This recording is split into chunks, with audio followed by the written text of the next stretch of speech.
thought we'd talk about 2010.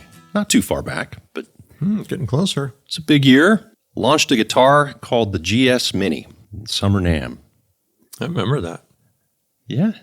People liked it more than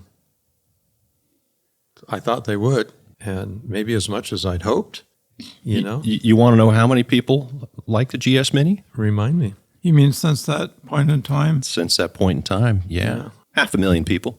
Yeah, that's a lot of guitars. 500,000 people. Wow, it's amazing. Did you have any inkling how big that would be? Of course not, no. So walk out and see that it takes 200 GS Minis a day at times, and many, many, many times, of course, it fluctuates, but a couple hundred of those a day have been common for over all these years, just to fill that demand. All the tooling it took to create this new model, you had to have some suspicion that it would resonate with customers. How did it come to be? How did GS Mini come? I was trying to make a better baby Taylor. So we hot rodded the interior of that guitar in numerous ways to try and make it sound better. And it ended up having to be bigger to sound better. So I thought that, if we could make a better version of the baby, that would be good. And so in my mind and in our R&D shop and our tooling shop, we were sort of thinking of it as the baby killer or the replacement for the baby. A little bit bigger. In a way, it's a lot bigger, but it's not a lot bigger. You look at it and you go, wow, that's bigger, but it's really a couple inches longer and an inch wider, fits in the overhead just as easy, but it's bigger. Anyways, we started making the guitar, reshaping it, and we had just designed the Grand Symphony guitar, the GS, and we used that shape and shrunk it down proportionately. You have to be careful shrinking a shape proportionately because it can look awkward. So sometimes you get down and you have to change a curve here or there so it's not awkward. But this one went down really nicely, and so we thought, well, it's a mini GS. And so that's what we called it. Well, we liked the way that it sounded, and we started making them, and people just jumped on them because it was big enough to make good sound. You could feel satisfied playing that guitar, like you could take it with you and really play a gig or play along with other people. And then the strange thing is, it sparked the sales of baby Taylors too. We ended up making more of those. You never know, right? That was the same story with the Grand Theater too, right? To make a better sounding GS Mini, it had to get bigger. Yeah, there were a lot of people that thought, well, that GS Mini could actually be a parlor guitar. What would it be like if it were made from solid wood, right? Mm-hmm. And so jumping ahead. Finish, Yeah. But, doing that to a GS Mini, you run into the same problem, which is it's got to become a little bit bigger to really get into that legitimate space of better guitars.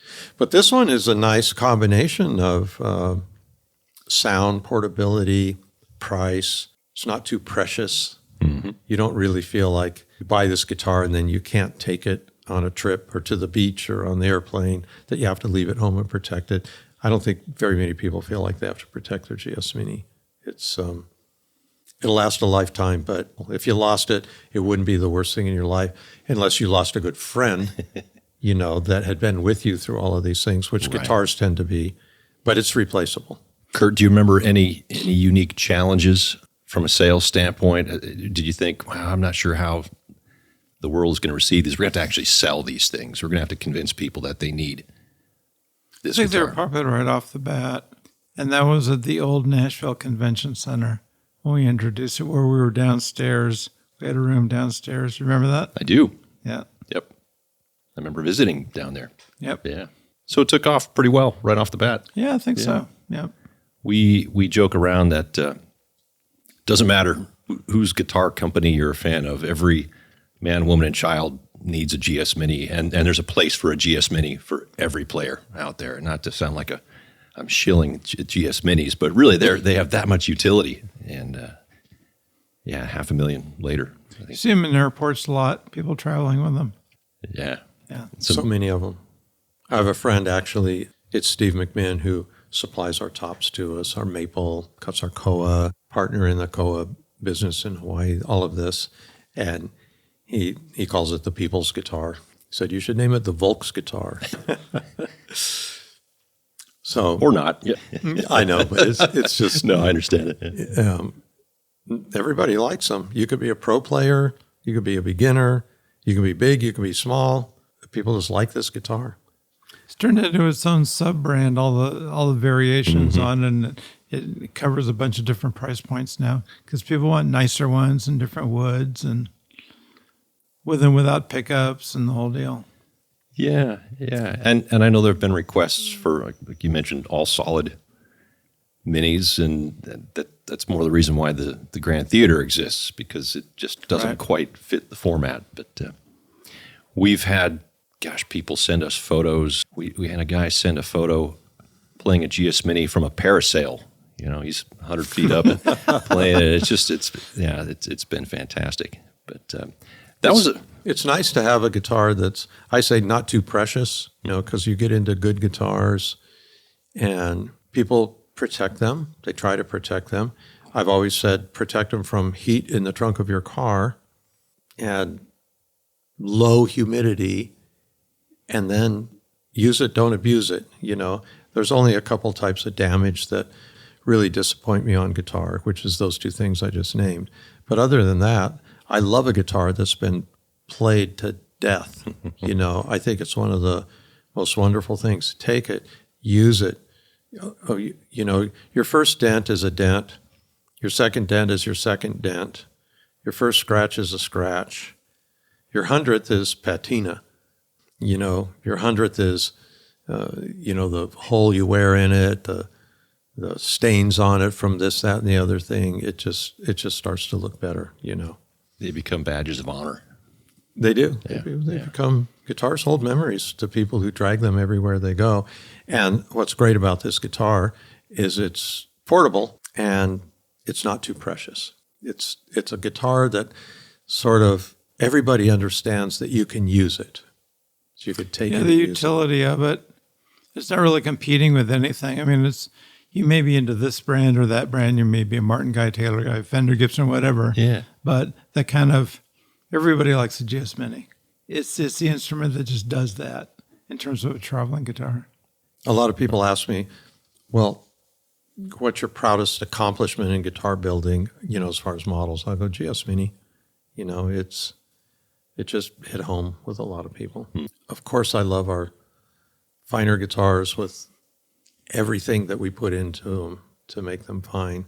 But this one, it's nice to have something that suits the needs of a lot of people, that they can have a fine collection of guitars and just have fun. The fun factor on a GS Mini is over the top, and that's what when we first introduced it, we had so many people that had great collections and killer players, and a lot of artists would make quick little videos, and we didn't have the video shorts like we have now, 13 years later, but then there were all these videos we could post of people just, I love this. I play it all the time. It's with me all the time. And here's a guy with a great studio, great guitars, pro player, famous people. The adoption of it was heartwarming to us. Mm-hmm. Was it tough to build them at first? Did you have to go through a lot of iterations, or did it come real easily where it's like, yeah, this is the recipe. This is when we were designing it, we start with a shape and a size, and if you imagine that we started from a baby and said that, well, we're going to make it a little bit bigger, you better change the shape. It needs to be prettier. Probably shouldn't be a dreadnought. Let's not lock ourselves into that. And we made this guitar. Then, okay, so what size is it going to be? This is all R&D, which is different than what I consider hard to build. Every time we go bigger, until we go, that's it. And then we live with it for a while. And I do a thing where I'm work on a guitar where we have some nice tools now where we can take something like a thin piece of plywood, like birch plywood that you used to build models with. It's a 1/16 of an inch thick and still has 3 layers. And we can laser out a shape. We can laser in binding lines. We can laser on in a rosette, laser the fingerboard coming out, laser the whole thing. Might even stick a bridge on it. We can laser out the silhouette of tuners to where you've got basically like a paper doll of a guitar. I put it on my wall. And because when you're designing something, you look at it so much that you can't see it anymore, almost like tasting something. You've got to walk away and come back, right? Otherwise, it all starts tasting the same. And I trained myself over the years to just walk into a room when I'm not thinking about it and then notice what I think. Oh, I like that, rather than it's a little small or it's a little this. So when we get it to that point, then we go, okay, we have to go further, because you never really know if you've gone far enough until you go too far, And so we made it bigger and bigger. It's like, yeah, that's too far. Or made a change, that's too far. So it's like you work your way to it, then you come back down. And so a lot of that was just on the look and the size of it, and then it's a matter of taking that, making a few iterations, and playing them. And then it becomes this, we see it in the background here. And then we tool. And by that time, we were making babies and big babies we had for many, many years. We knew the way we wanted to go about making this guitar. We knew how to build it. And so then it's just a matter of tooling for it. And then you turn it on and start doing it slowly and increasing production. I don't even know the average number of them we make per year to you. Not necessarily this year, but over the last several 40,000. 40,000. So that's a nice little company just in and of itself. Yeah. Yeah. The GS Mini company. Yeah. Mm-hmm. Yeah. Not a bad business. Huh? I would say 35 to 40. And like I say, there's times when it's lower, and there's times when that's not enough. You never really know. 2021 was one of those years. Yeah. Yeah, exactly. I think to really get the real average, we'd have to look at everything divided by the years we're making it. But the whole ramp up part, but it's a staple. It's a staple in a music store. How many variants are there now? Do you know? How many different With choices? With the pluses, 5 or so, 5 or 6. That includes all the woods too. With the woods and electronics, no electronics, maybe a little more. It changes from year to year based on what we feel should be on the price list. And so we can adjust where the wheelhouse is for the best pricing in the market. Yeah. Yep. I think the GS Koa Mini Plus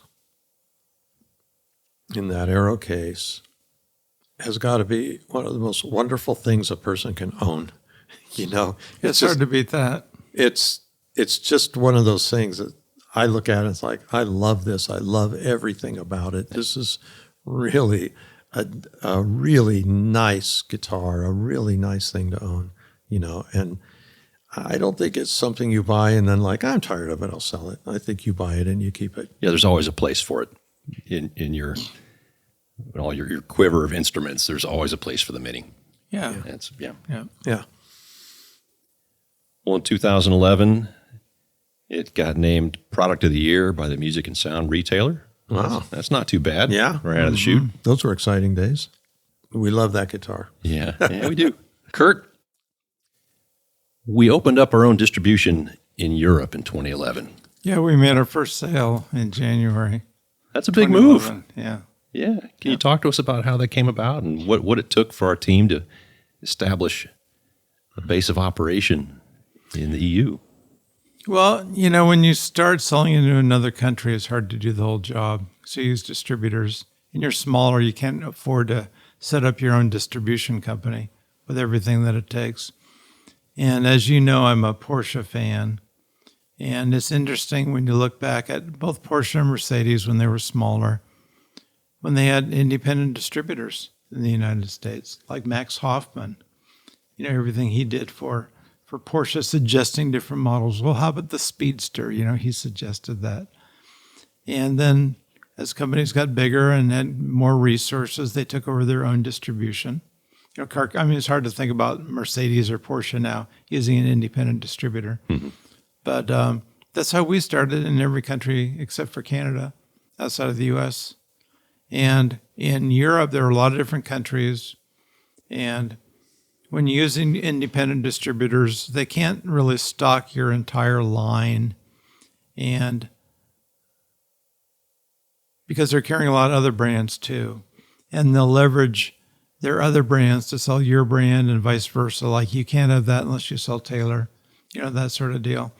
And the pricing can be inconsistent from country to country, and is typically overpriced because whereas we want to sell more guitars, we want more unit volume, an independent distributor will want to achieve their revenue and particularly gross profit goals without having to sell as many instruments. In other words, they here's the return they want from Taylor, as an example, in terms of the gross profit that they want to make on the sale from selling instruments. So to us, that's going to, if it's overpriced to give them more gross profit, it will limit the number of guitars we're able to sell in that market. So, there's always going to be a cap with an independent distributor on how many instruments you're able to sell. So in Europe, we, as I recall, we had like 20-something different distributors when you consider all the different countries throughout Europe. And the pricing was inconsistent, and you don't have a unified marketing message across all the different countries. So, and I admired what Fender was able to do. Since the EU, they put their own distribution there, and they'd grown their company a lot. So we weren't of a size yet where I felt that we could do our own thing. So I spoke with the guys at Fender. They'd expressed an interest in buying our company, and we weren't interested in that. So since I had the relationship, I said, well, would you be interested in doing something like in you being our continental distributor?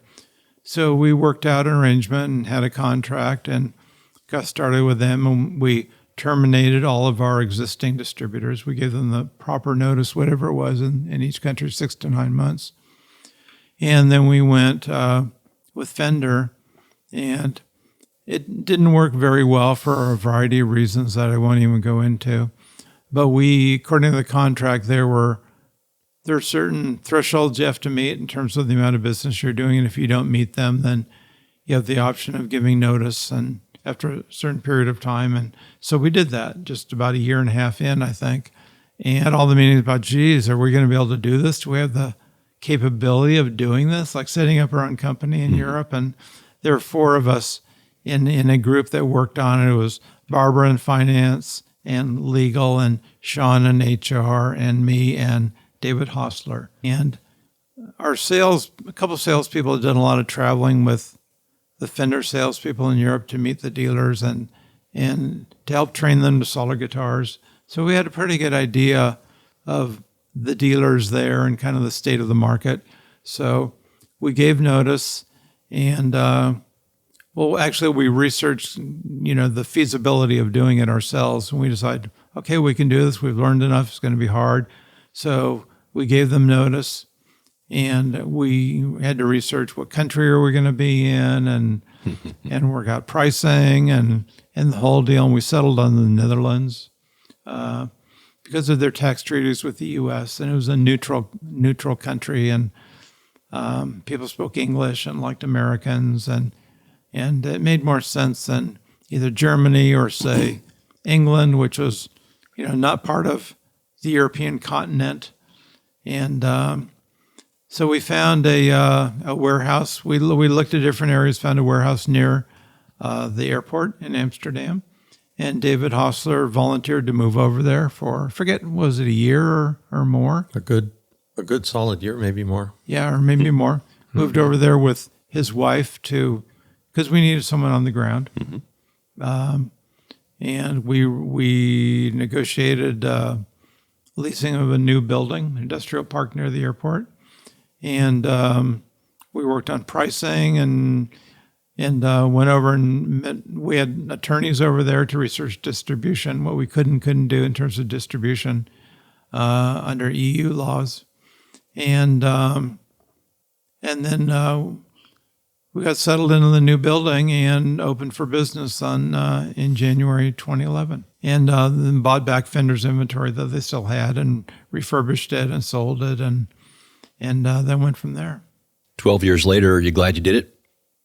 Oh, yeah, we wouldn't have had the growth or control that we have now. I mean, we've grown the business a lot. We understand the market so much better.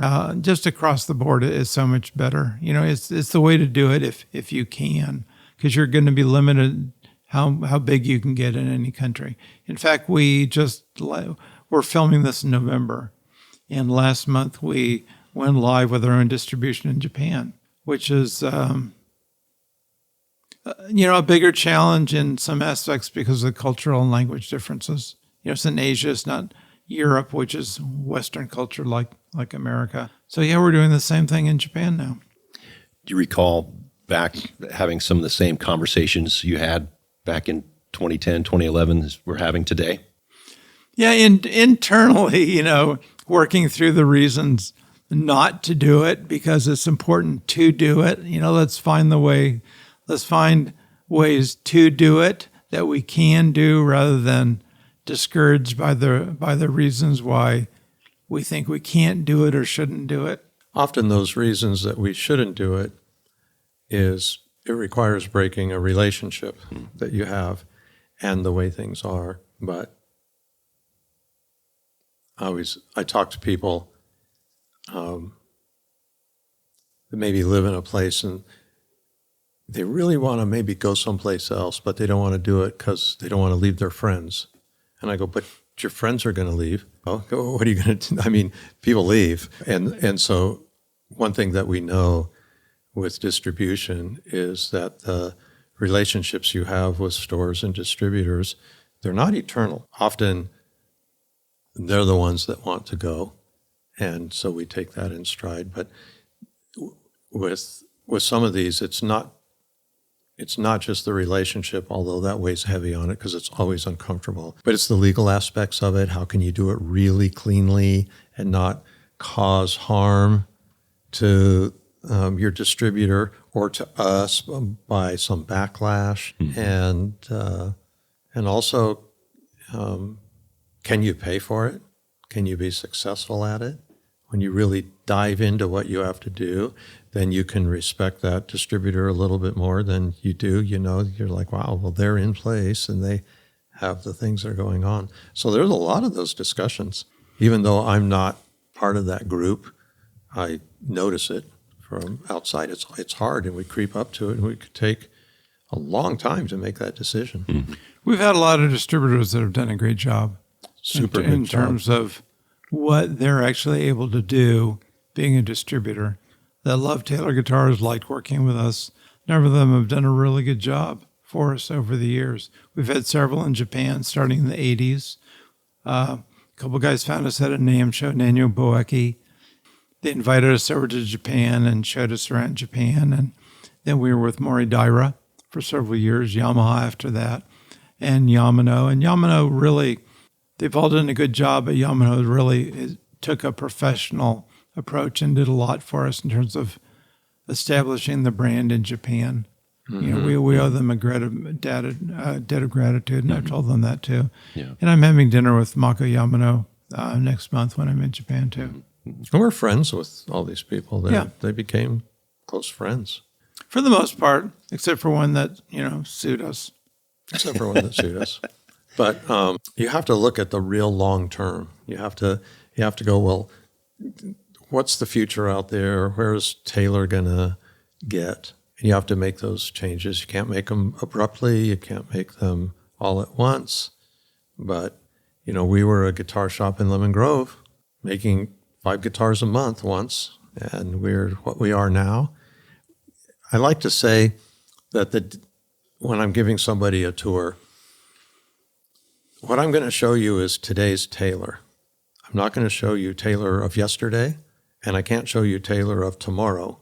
So what you're going to see is Taylor today, right? And so we're talking, actually, when we talk about today, we're talking about today. But we do know that the future changes, and then the present becomes part of history. And there's changes along the way as we try and reach our own goals and serve more people. We know that people want to get our guitars, and we want to do what we can do to get them. We have things going on now where there are a lot of people buying. They prefer to shop online. There's a whole retail change happening now that we didn't start.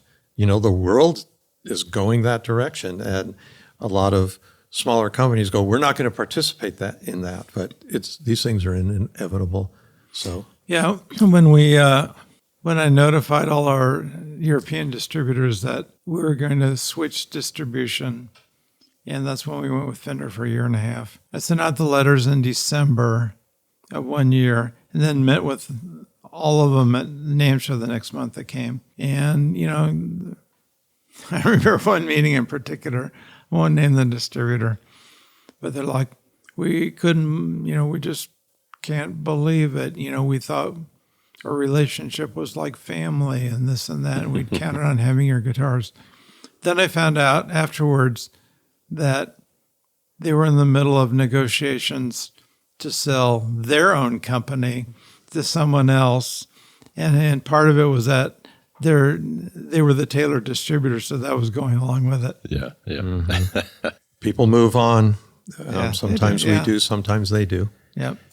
Yeah, and relationships can break. But philosophically, it seems like you guys always wanted to take the high road and leave room to remain friends after severing the relationship. Well, if we can, we'll possible. Make an effort. It's not just up to us. Yeah. Well, if you have a distributor, they're free to take on another line of guitars that competes with yours. Or decide not to sell us anymore. We're all free to live our lives, and the relationships come and go.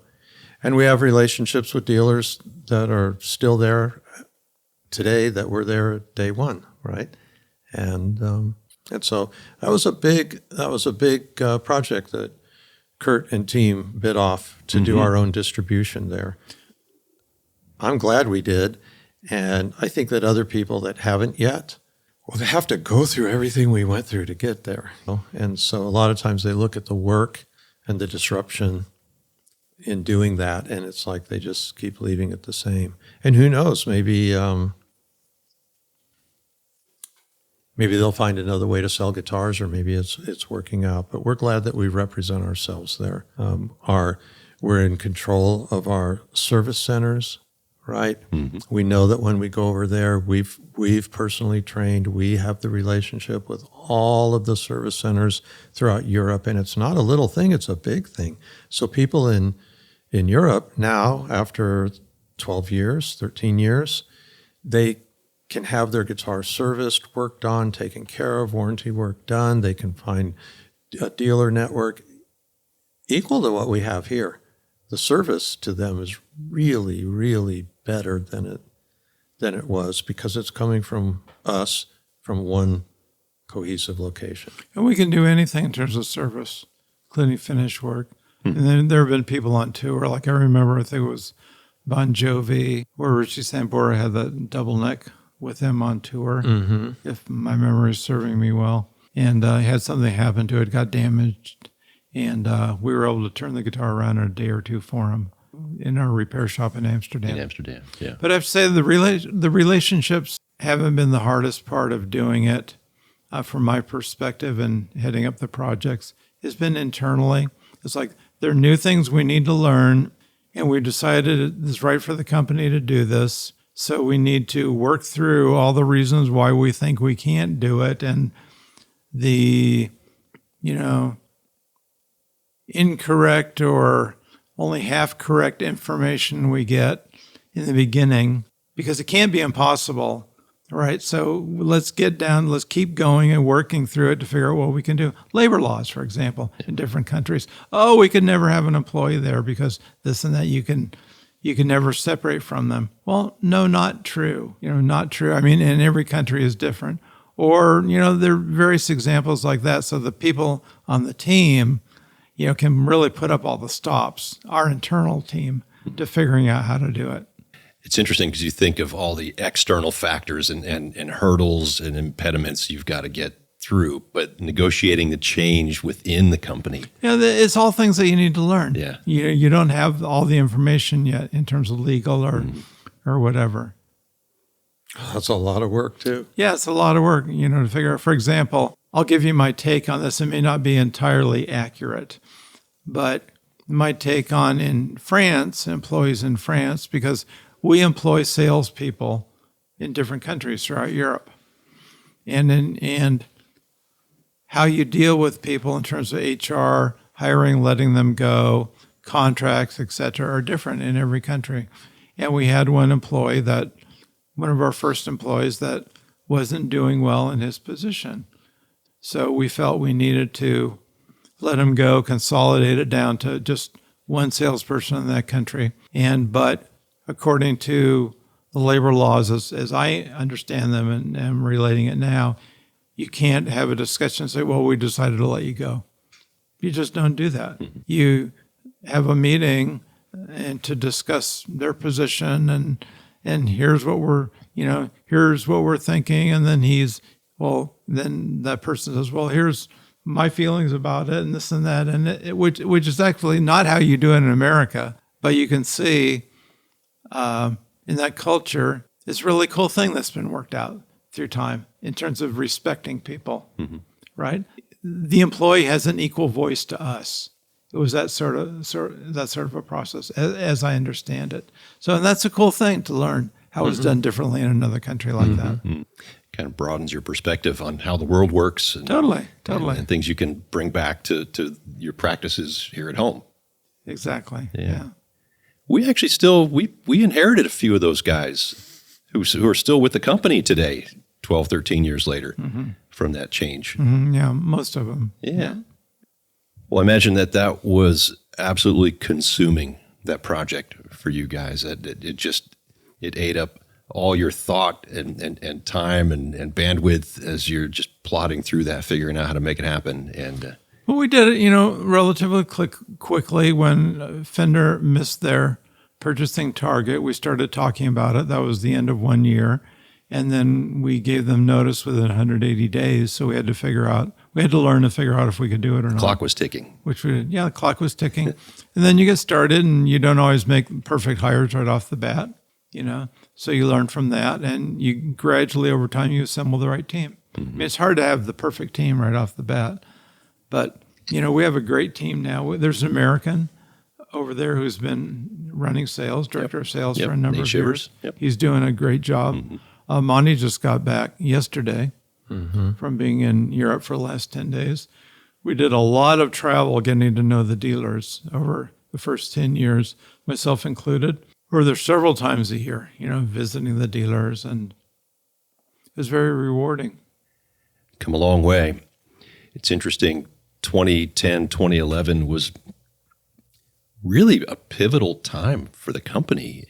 You guys made some moves that really changed the trajectory for the long term in a big way. So GS Mini, certainly one of those things. We talked about that, the move to distribution in Europe. And then Ebony was like, Bob's like, man, I want to buy that Ebony mill. And yes, it seems like that was the time that you really began the wood sourcing sustainability journey. Is that, and maybe you were thinking about that far prior, but it seems like that time, around that time, was when things really materialized. Well, it was October of 2010, and we had purchased an airplane, and Kurt needed to land it in Europe to do registration, and we were just getting our warehouse set up. I forgot about that, the EU importation. And so we took one of our first trips in it, and a whole lot of legalities for a plane, which we don't have a plane anymore, but in those days we did, and it really helped. And that was our first one, and so we flew over together, and Barbara was with us, or was Barbara and Sean were over there. Yeah, so you and I flew together. Yeah. We had to land in England for some legal reason. It took 4 legs to get there. You fly not just for across refueling. the U.S., then you fly to like Iceland and spend the night, then you fly and maybe you stop in Scotland or something to refuel, and then you make it over. So we did that, and while we were doing that, one of our suppliers called Medinter, who's in Madrid, Spain, and they'd become friends of ours. I had sent wood. There was Lacey Act had been passed, becoming known. People were getting coordinated, including the management authorities around the countries. Those would be in the United States, that's U.S. Fish and Wildlife. And I had sent 2 of our employees on a trip to Europe visiting some of our suppliers. They stopped by Medinter and spent some time there. And I wasn't able to go on that trip. And they left a message there when they left. They said, well, Bob wanted us to come here and said, if there's anything we can do to help you guys be a supplier, please let us know. We're there to, we feel like we're partners. Vidal was the owner of the company, and Louisa had been there for ages and was their sales manager and part owner. And they knew we were coming to Amsterdam, and they said, hey, can we fly over? We want to talk to you about something. Sure. So we were at the hotel doing our business with the Amsterdam facility, and they arrived, came to the hotel, and Vidal and Louisa sat down and showed me this opportunity. Well, there's a man in Valencia. He owns a sawmill in Cameroon. They told me about him. I knew of him. I didn't know the deep history of them and of him and his role in the market of ebony, a lot of which came from Spain by a couple of companies that had operations in Cameroon. And they said he wants to retire. He wants to move back to Valencia. And he wants to sell the company. And he asked us if we'd like to buy it. We're a Spanish company. He's a Spanish company. We're friends. And we've been buying from him for a long time. And I said, yeah. And they said, it'd be nice to have something like this, but it's too big for us. Would you be interested in being partners with us? We would have this supply. We would own the supply. We could make it legal. And so that was like, wow, yeah. You were excited. No, I was excited. So we met Kurt and Barbara for lunch, and, how do you explain buying an ebony company in Cameroon over lunch? But we did our best. And Kurt's like, I don't know. And I said, yeah, and just let me check it out a little bit more. And he's like, yeah, check it out. And Barbara's like, oh, sounds like an opportunity to me. And so in January of 2011, early February of 2011, we met there. Me, Barbara, our CFO, Vidal and Louisa. We met in Paris, got on a plane, and flew to Cameroon. And we looked at this mill, which we've talked about the Cameroon operation. The company's called Crelicam. It was 12 years old, maybe. I can't remember how old it was when we bought it. It was at least 12. Yeah, there just wasn't much there, and it was pretty bleak. And this was your first trip to Africa? My first trip to Africa. Okay. So it was just all 4 of ours. Well, Vidal had been there before. He'd actually been there and visited that mill before because they were a supplier to Medinter, who sold ebony. And our eyes were big as saucers, and, we'd be going around like, we're in Africa. And the culture, the sounds, the smells, the whole thing was pretty exciting. And I looked at that sawmill and thought, well, we could make this nicer. We could make it better. We could put something into it. My creative juices were flowing. And to think about having ebony that we could have more control in how it was harvested, how people were paid, how the company was run, in a partnership with them where we would basically buy the ebony we need to use, they would buy the ebony they need to sell, and that would be the arrangement. And so the whole of 2011, we worked on the due diligence of the company. And really, by the end of 2011, we took a final trip over there to seal the deal. We had already formed a company. We have a company that we call Taylor Listug Medinter, and it resides in Spain. It's a Spanish company. We call it TLM for short. And Barbara did a lot of legal work. It's buying a company there is the hardest thing you could ever imagine. The laws, the vagaries of the laws, the what you can do, what you can't do. The more undeveloped a country is, in my little experience, the more bureaucracy they have. They live on bureaucracy, and their rules aren't really well written and not well interpreted. And so all that became difficult. And then it came down to gaining our permit, because this is a very special product, Ebony, and they issue a permit that lasts 1 year. So literally our business there is up for renewal once a year. We have to gain a permit to be able to cut our wood once a year. And if we don't get that permit, we're out of business. And so normally a forestry operation in Cameroon buys a permit that lasts 30 years, and there's one sort of inspection reflection at 15 years. And if things are going well, it just automatically, continues. But we have to apply once a year. So we got to that point, and we started seeing a lot of the things about the company that weren't legally copacetic, and it's the way things are done there. A lot of stuff is bought and paid for out of your back pocket. It's the way the country works. And of course, the country's trying to get less that way on the outside, but on the inside, they want to, but the money flow is hard to stop. It's completely enculturated, all the way down to a traffic policeman who's waving you left, right, or forward.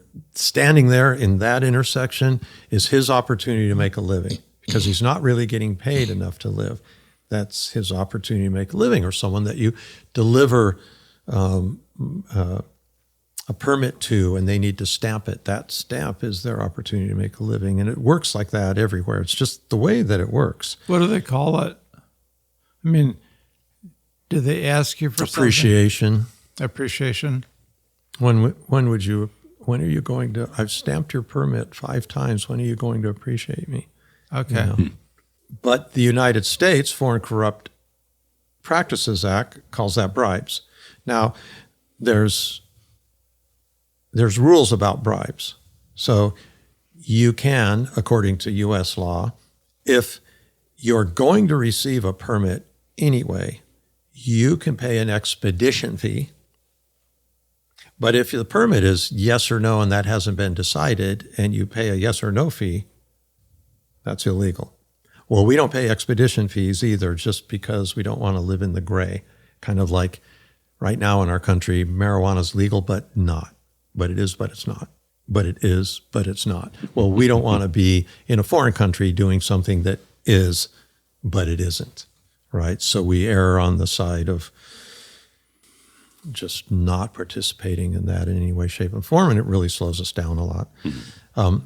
Well, we were realizing that at when you hear about the 11th hour, it really was the 11th hour, because it was 11 o'clock at night, and Vidal calls me room to room. Bob, I can't go through with this. There's too much that's just dicey about it. And so I went over to his room, we sat down, and I said, well, I know too. I mean, my stomach is churning. We're getting ready to buy this thing. What are we getting? There's just so many people that get paid along the way, and we're not going to do that. And are we even going to be able to gain a permit without, appreciating the people on the panel that vote, a 14 panel that convenes for only that item. Wow. And everything that happens there, it's just the Ebony permit. Really? Right? Yeah. They don't convene for anybody else. It's 14 people on this panel. And then there's the secretary of MINFAF, which is the Ministry of Flora and Fauna, right?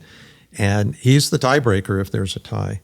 So it's like, the word on the street is, he's on your side, you just pay 7 people. That type of a thing.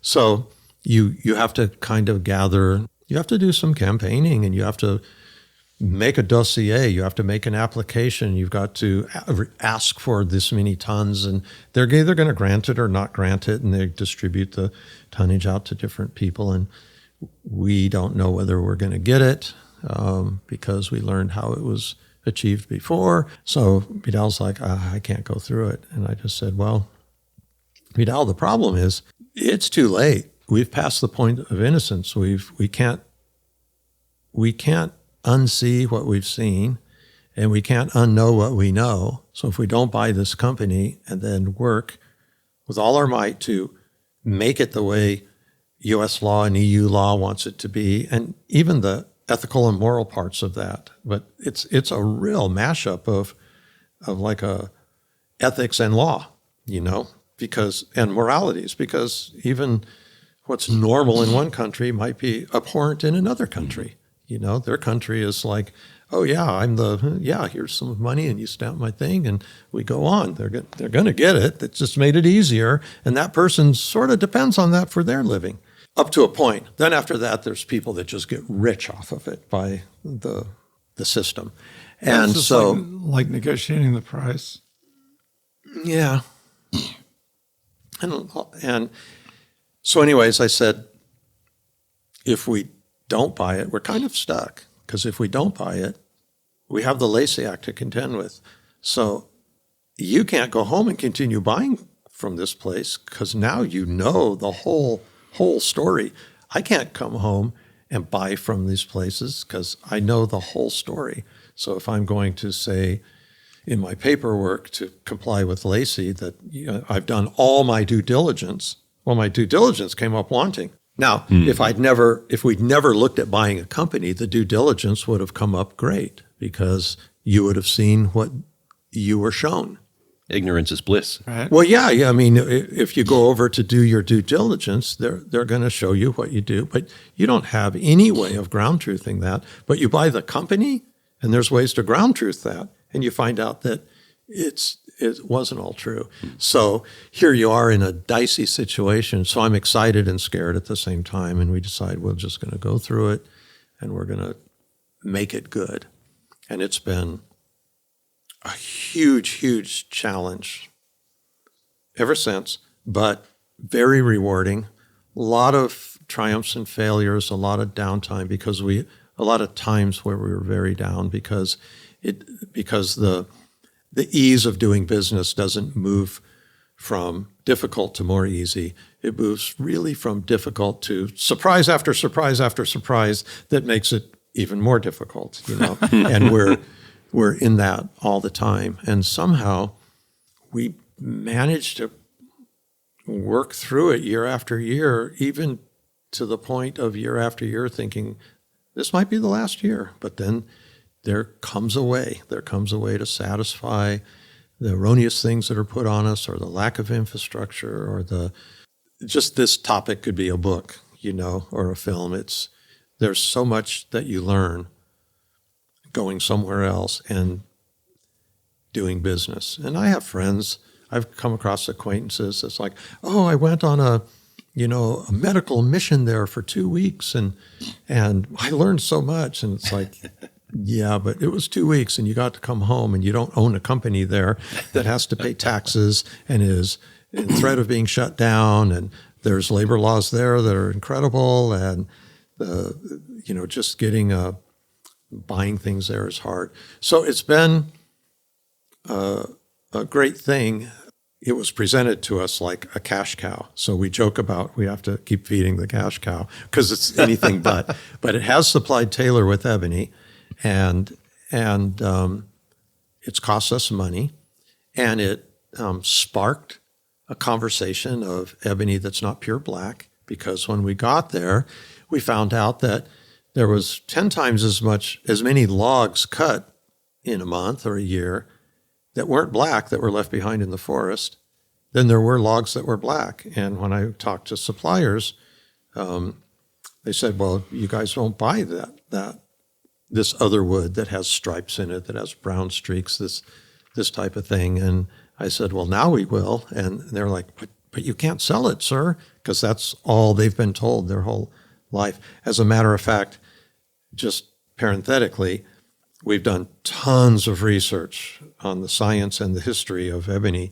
If you go back a century ago, there were laws at the port, Cameroonian laws, that if you brought ebony out of the forest to the port to be exported, if it wasn't black, not only could you not sell it, but you were fined a fine. And that was a law. Wow.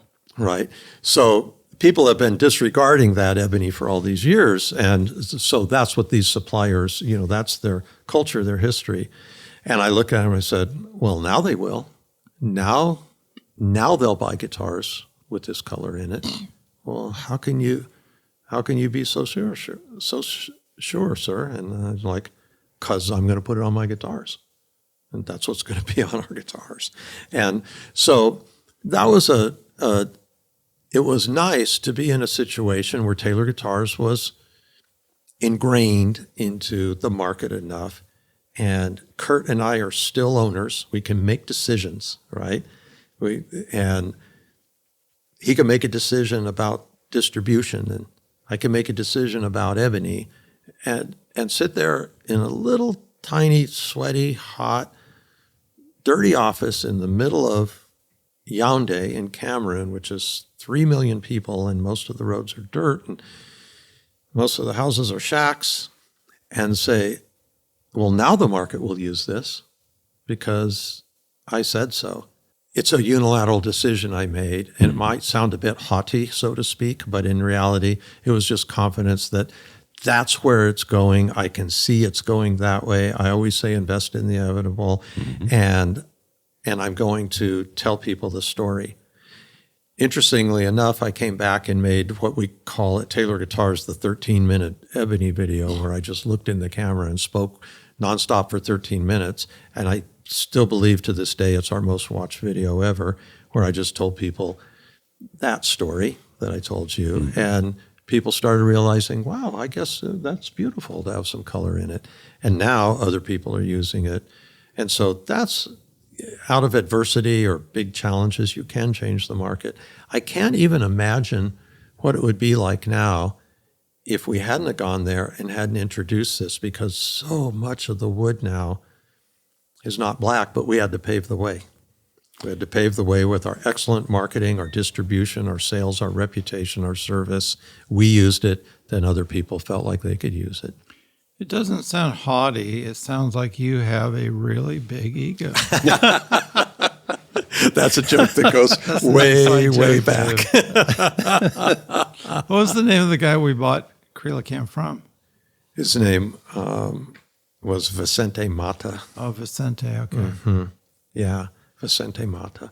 And adventures like that are fun. They are. I mean, really, really hard. Like distribution in Europe and buying Crelicam, what we're doing in Japan. They're really, really hard. They're exciting because you just have to jump in and learn and just do all the hard work and wrestle it to the ground.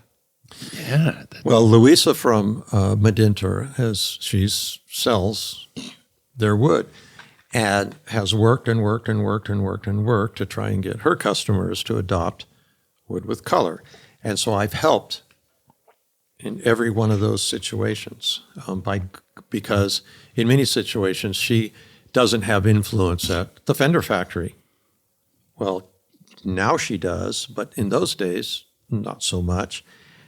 So I could go to the fender factory and they're like, well, Bob Taylor says it's good. Like, okay, now they're talking to a guitar maker that isn't just a guitar maker in a shop, a Benchmade guitar, but they're talking to me, and they know that I'm doing it, and they know that I'm selling it, and they know that, and so then she was able to get it in there. Well, it's been a really hard, just driving mission of hers to tell people about this. But the business itself is particularly difficult.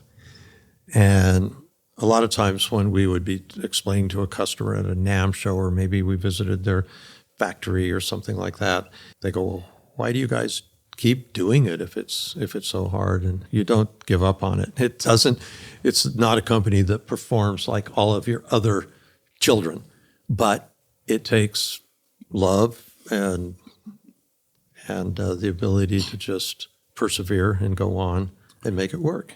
we found out that there was lots and lots of ebony when you cut it that have cracks, pinholes from termites, this type of thing, flaws.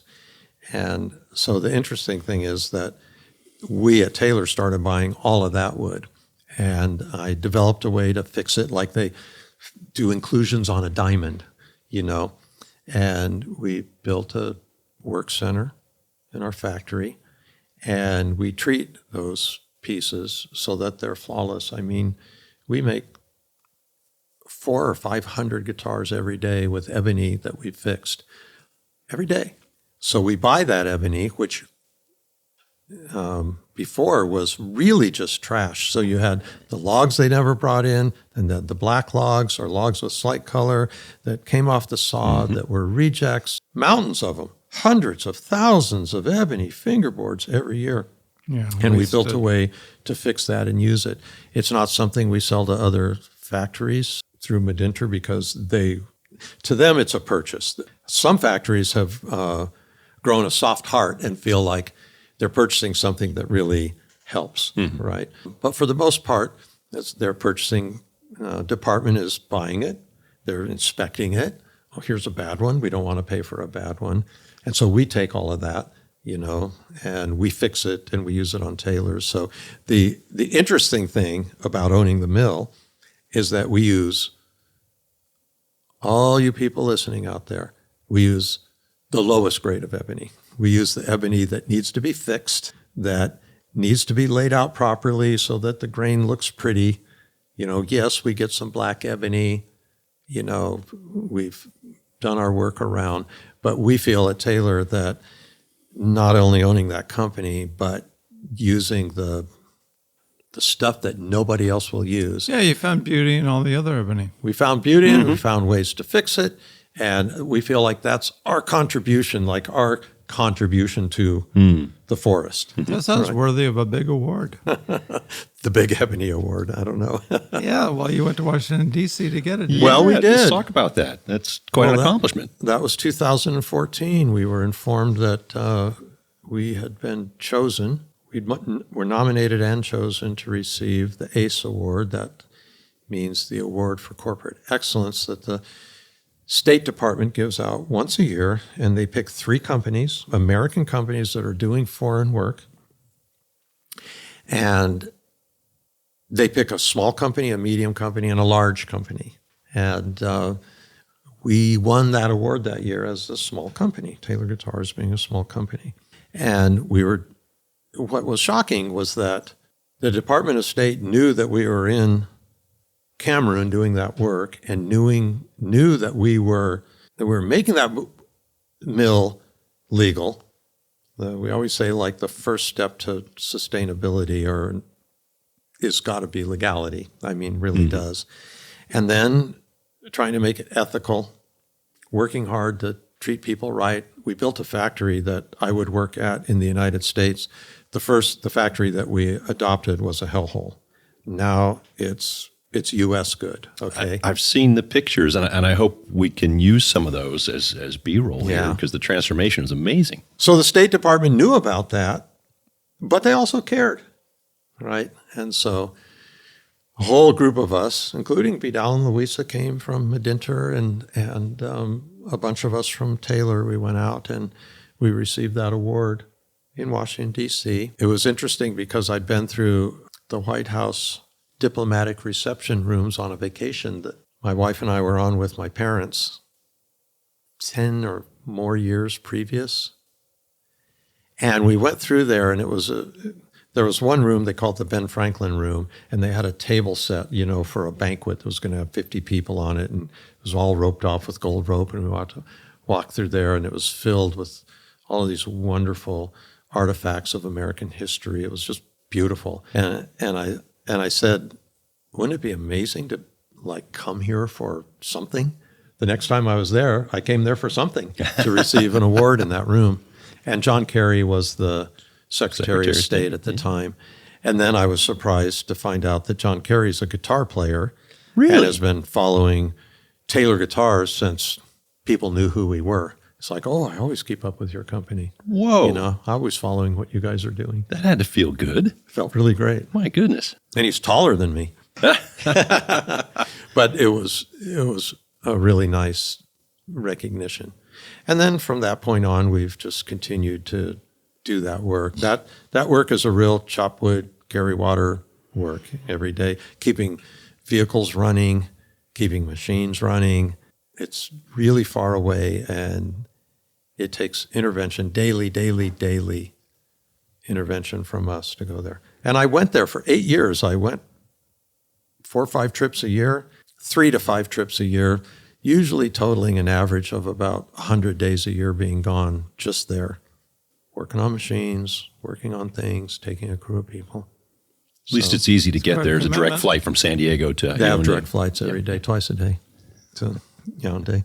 But I'll tell you that, skipping ahead, Kurt's very knowledgeable in corporate aviation. When he gets into something, he learns about it thoroughly.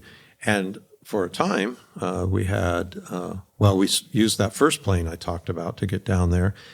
And without that plane and the next larger plane we had, I don't think we could have been successful at building that Cameroonian company, because we used it like a pickup truck, and I could take 8 people with me, and we would load it to bear. I mean, I almost wanted to put a rooftop rack on it.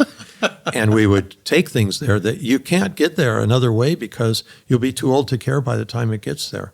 4 or 5 months of shipping, and you arrive with just things you would buy at Home Depot just to work. They don't have there. So we take all that. And with the first plane, you didn't have the range, so there'd be more fuel stops. They'd stop in Algeria to Tamarin refuel. set. Yeah, and Robbie, who was the captain, told me that they'd land there in Algeria. He'd be like, "Oh man, baby," to the plane, like, "You better start. Yeah. you better get us out of here rather than be stranded in Algeria with these guys with machine guns, all around the plane." That was a lonely, lonely airport in the middle of the Sahara Desert. Yeah. With a little town over there, and it was empty. They had a few military jets, and it was some kind of empty, big old giant building with not a person in it. And we traipsed through it to go find the toilets, and they had the toilets in the ground, not ones you could sit on. And we're not good squatters. We haven't been doing it for our whole life. And we would get out of there, and it was always smooth sailing, but the wind coming in and leaving was always ferocious landing there. But it was fun. We're in Algeria, Yeah, the amazing thing, and that, thank goodness, neither of the planes we had ever had a mechanical issue in Cameroon. Yes, thank goodness. Because that's a whole different can of worms Oh, if man. something goes awry there. Yeah. Well, when you have a plane and you park it, pilots don't want to refuel it until it's time to leave, because they don't want the weight just hanging on that plane. Yep. There may be other reasons, but I think that's the main reason. And we had enough of trying to leave Cameroon. Sometimes we're the only plane in that airport. There's some commercial planes that come in, and just getting into the airport and getting through. I mean, to give you an idea, in Cameroon, we'd have to check in at a check-in counter like it was a commercial flight. Even though you're on a private plane. And they would have to give us boarding passes and assign seats to us. And then they made us put all of our luggage on the luggage belt and put luggage tags on them. And then the belt would go through the little flaps and fall off onto concrete into an open, shed behind it. That's the way you do it. Because they have to do that. They have to go through that step. Then our handler, the person that takes care of us, when it takes to the other side, then we'd all pick up our stuff and throw it on carts. We'd wheel it out to our plane, but you couldn't bypass any of that. And make sure everyone sits in their assigned seat. I'm like, why am I always 2B? And so, but there were times when you get there in the morning and they wouldn't be able to wake up the person to leave their home and come down and put gas in. And we need fuel. We can't leave without it. We'd sit there. So pretty soon the pilots got to where they said, yeah, we're gonna fill it up when we get here, the plane's going to survive that, but we're going to have fuel and we're going to have things to be able to leave. Leaving isn't the easiest thing. And then it got to where we were a little bit more nervous, and they dropped us off and they flew all the way back to Belgium, and they would wait for us and they would fly back. And Well, pick they us wouldn't up. take the plane all the way up, would they? That's right. They wouldn't leave the plane. You're right. They would take a commercial They would flight go to there and Belgium. stay there rather than a hotel Yes, in Yaoundé. you're right. Yeah, and Jillian, our flight attendant, she'd bring all her own sheets and everything, for the hotel room, and just board herself in the room while she was there. And they told me about the only thing they could eat was pizza. Well, they have good food there's a Hilton Hotel, which is a partnership between the country of Cameroon and Hilton. And it's expensive, $450 a night. And it's not nice like a $450 a night hotel here. But if you're in Cameroon and you can provide uninterrupted electricity and some security and water, that's expensive. It's not easy to do. I used to be like upset with how much it costs. And they can give you clean food, and they have food. They have good food. I would eat any of their food. But pilots, their job is to not be sick on the day that they fly. So they would just choose very certain things. And Mike, our co-pilot at the time, he's like, I'll just eat this because I'm not going to have a tummy ache on the day it's time to fly. I don't want to get any kind of anything going wrong ever.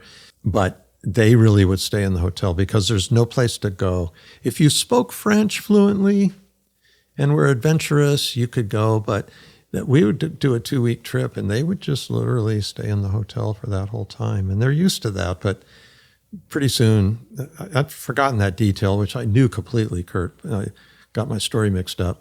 Pretty soon it's just like, why don't you guys buy commercial tickets? And there was a lot of talk about our security there. Like, well, what if you guys have to leave? Well, then they'll buy a ticket. We're not leaving there in the next hour. We're leaving there in the next day or the next day and a half. They can get down here. We'll be fine. We didn't really feel like our airplane was like an emergency last copter out of Vietnam kind of a thing ready to get us out of there. This was after several years of going, and we got comfortable there. We knew people. At one point, we even tried repositioning the plane to Lagos, Nigeria. It wasn't better. It wasn't better. And then Mike went for a walk, and he didn't know the parts that he went through a walk, and he ended up being chased by a bunch of guys out walking in the city. This is one of the pilots? Yes. Yeah. Oh man, we've been bugged there. Walking down the street at the wrong time. I mean, we're obviously white. We glow in the dark. We look like business owners, and it's a really interesting place because we don't count it as being dangerous. The people are friendly. They live life with gusto. They have wonderful family times and friend times, eating and being on the street and being out and Singing? that type of thing. Singing. I mean, I love the people of Cameroon. I really, really do. We have so many great friends there. But we got a little bit comfortable and started walking down dark neighborhood streets on the way to a restaurant, that we liked. Oh, let's not take the car. It's only 4 blocks. And then the next thing you know, in our particular case, here comes a little motorcycle, and there are 3 guys on it, and they stopped right beside us. And we were a group of 6 or 8, and they started swinging machetes and grabbing purses off of people and got away with passport and some money and that type of thing. And, so we, and that area of town that we live in is the safe area. It's where most of the expats live. And now things have changed, and you can't ride a motorcycle into that area anymore unless you have a special permit. But there's really not anybody checking for that. So we've learned how to live there, and I love being there. The traffic is indescribable, but I love driving. Like Vietnam? Or it's just doing their own thing wherever. And yeah, but Vietnam is paved and organized and developed. And this place is like, I say that driving home, it would be like 50,000 people getting out of a Rolling Stones concert and exiting, while 50,000 people are entering for the next show, and they're all in cars, right? And you're just driving kind of everywhere. Vietnam's interesting because it's just like the lanes are going, and you can walk right across the street. Just don't stop. You won't get hit if you walk across those 14 lanes in Vietnam. It's the most amazing experience. But here, I love it because you have to, if you're timid, you're not going anywhere. It's just amazing how close you can get. And nobody's mad. The horn is like the most important part on that car. And no one's honking because they're mad. They're honking because they want to be seen or heard or point something out. It's amazing. It takes us an hour and a half to go 11 miles, sometimes. Wow. But I love it. It's so adventurous. Well, you have to have that sense of adventure to do what you wanted to do or needed to do. It was a requirement. It was great. It's really wonderful. I went there in February of this year because COVID stopped a lot of our travel. And, just getting where you needed to go just became really hard. It was just great to see everybody again. When I arrived there, it was like I'd won the World Cup or something. I was up on shoulders. It was really, really, No, that's cool. really, really, really fun. Yeah, the relationships. We have 55 employees there. And, who knows the future? 8 years ago, I didn't know the future. Right this moment, I don't know the future. Right this moment, while we're talking, Vidal is there trying to solve problems of the day. Not production problems, but mostly bureaucratic problems, wood supply problems, where you can cut, where you can't problems, that type of thing. You have a trip coming up, right? You and Barbara and meet with them. Yes, in a month from now, we'll convene in our Amsterdam offices. Okay. Vidal and Louisa will come in, me and Barbara, and then Matthew, who's our Director General, who we found after some time. He's Australian, has lived there. We found him because he was working in the Ebony project with UCLA. Ebony project is a different thing than Crelicam, the company. That's a not-for-profit thing to plant ebony that we do through the Congo Basin Institute, which UCLA started. Okay, and they started that right at that point of need, and so that's funded with donation money. Mostly it's been me, but through UCLA. But now we're starting to get other money, good money. So that's actually really rewarding. But Matthew was there, and he's just what we need. And he's been managing Crelicam for a long time. So he'll fly up from Yaoundé, and we'll all meet in Amsterdam, and we have a 3-night, 2-day strategy meeting where we can look at the problems du jour and how we'll solve those and keep some ebony flowing to us. Instead of January meeting, like you normally do. Yeah, we need to do it now. It's one of those urgent things. We're going to do it in December. We'll fly there.